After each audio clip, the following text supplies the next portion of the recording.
Hello, welcome to Dungeon Dwellers Podcast.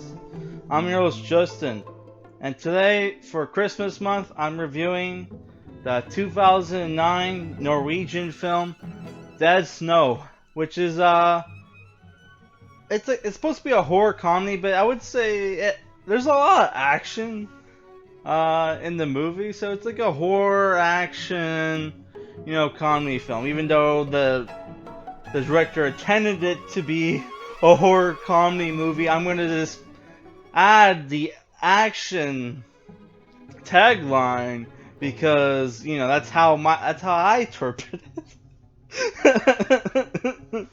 Nobody's gonna get it's an inside joke. For people who don't check out my Chris Stuckman reaction video where I reacted to his review of what was that movie? Fuck. I don't know, some devil something. It's like a South Korean movie. It's on my channel. It's like the third popular fucking video on my channel or whatever. So the reason why I'm reviewing Dead Snow, and I'm going to review Dead Snow 2 also, which I have not seen yet, despite owning it for a very long time. I have some history with this movie. I reviewed it over a decade ago on my original YouTube channel. And somebody who, I don't know who, but somebody claiming to be a cast member or something, commented on my review, and despite the fact I gave the movie a very good rating, gave me shit because I critiqued CGI blood in the movie. Well, there's only CGI blood in I think one or two scenes in the movie. He felt the need to tell me, oh, the reason why we use CGI blood, because the blood kept freezing, even though there's lots of scenes where you're outdoors and there's no CGI blood squirting now, but no, the one scene you guys did, you had the CGI. It's okay, buddy.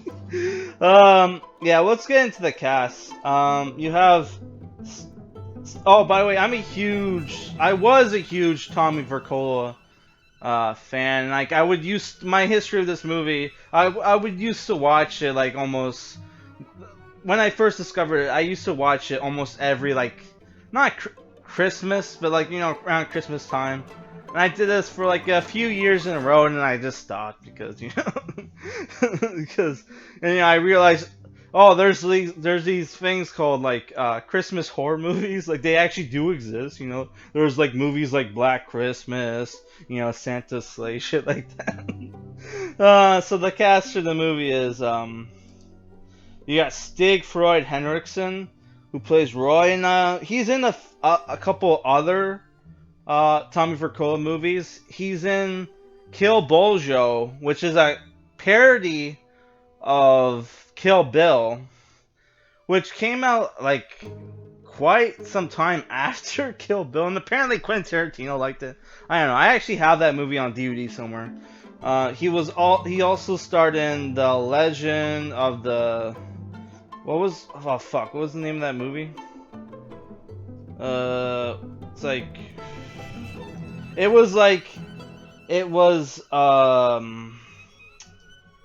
me just double check. It was what's that? Blair Witch Project ripoff? Not ripoff, parody. Kurt Joseph Wago and the Legend of Fjord Witch. Though it's in Norwegian right here, but I pretty much figured it out. Yeah. Oh wait, he's in a fucking Dragonheart movie. This actor's in a Dragonheart movie. I have the first 5. So, I might actually, I might need to see that movie because I probably have it I have the Dragonheart collection. So he's in one of them. Okay.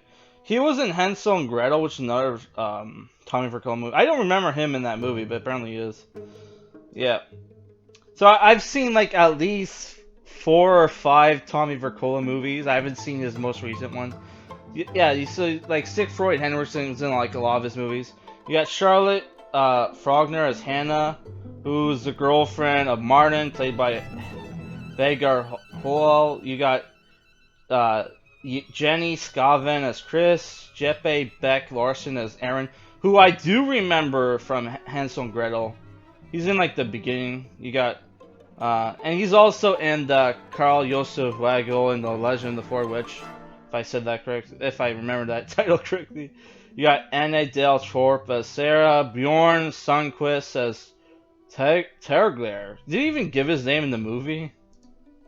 And you got Orion Gamps as Oberst Herzog.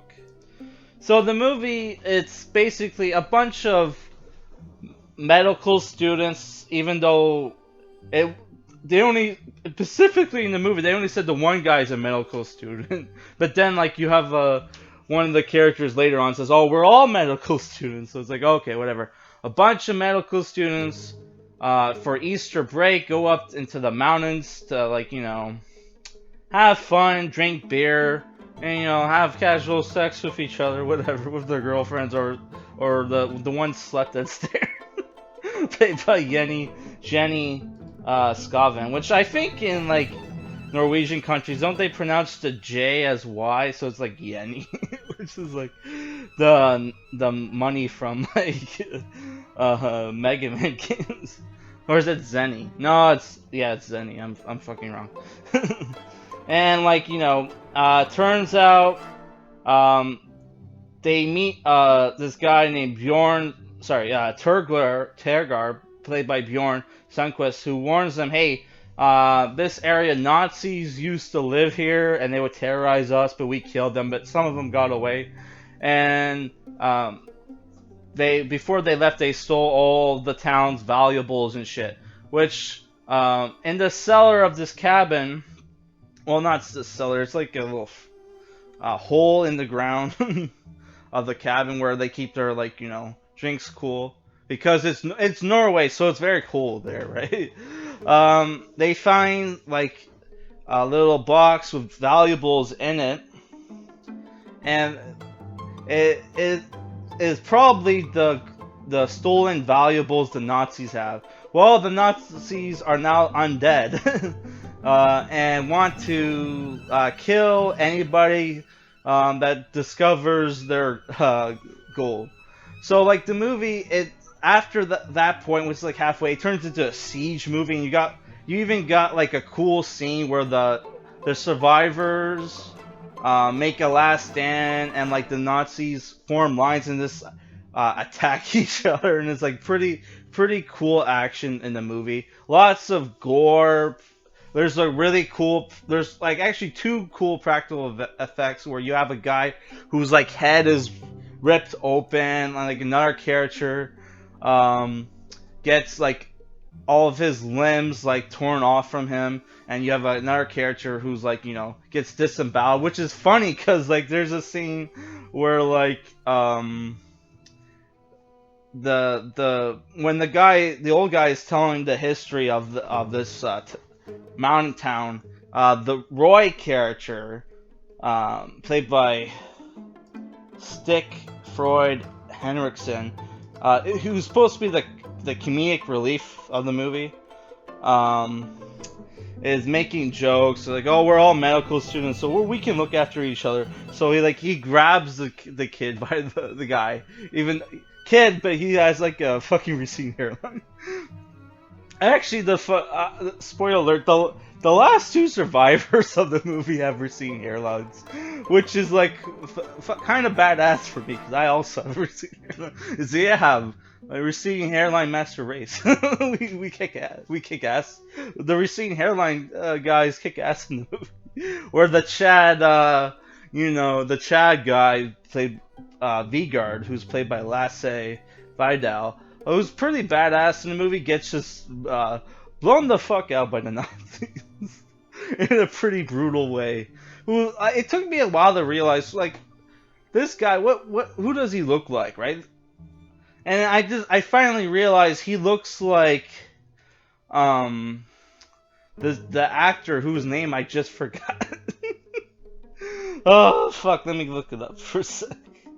Michael Fassbender. I don't know if you heard that. Michael Fassbender. He looks like a cross between Michael Fassbender and Kurt Cobain. Yeah, so, like, yeah, there's a lot of great funny scenes in the movie. I watched the English dub because, you know, I didn't want to be, like, too distracted by the subtitles, because, you know, when you're reviewing a movie, you're supposed to, like, you know, you gotta, like, look at everything, right? And then they were talking, like, very fast in the beginning of the movie, so I'm like, ah, fuck the subtitles, just watch the English dub. Which, I've seen this movie subbed and dubbed. It's hard to say which version is better, because the Norwegian language is kind of, like, a little grating, in my opinion. And then you have the one guy, the fat guy, who's, like, a film nerd, who gets with the kind of attracted slutty character in the movie, while on the shitter, by the way. He's, like, wiping his ass, he goes to wipe his ass after taking shit, and then she just comes into the outhouse with him, and they start to have sex. No titties, by the way, and it's, like, super gross, because she's, like, licks his finger, sucks on his finger, and it's like, he was just about to wipe his ass. And he's like, no, don't do that. But yeah, he makes a lot of, like, film references in the movie. He's like a horror movie nerd. Like, they even reference Evil Dead, and they, just like every horror comedy ever, there's this scene where a character cuts his arm off because there's zombies. He gets bitten, even though there's a character who gets bitten and just, like, you know, just ignores it, just sews it up, and then, like, just puts duct tape over it.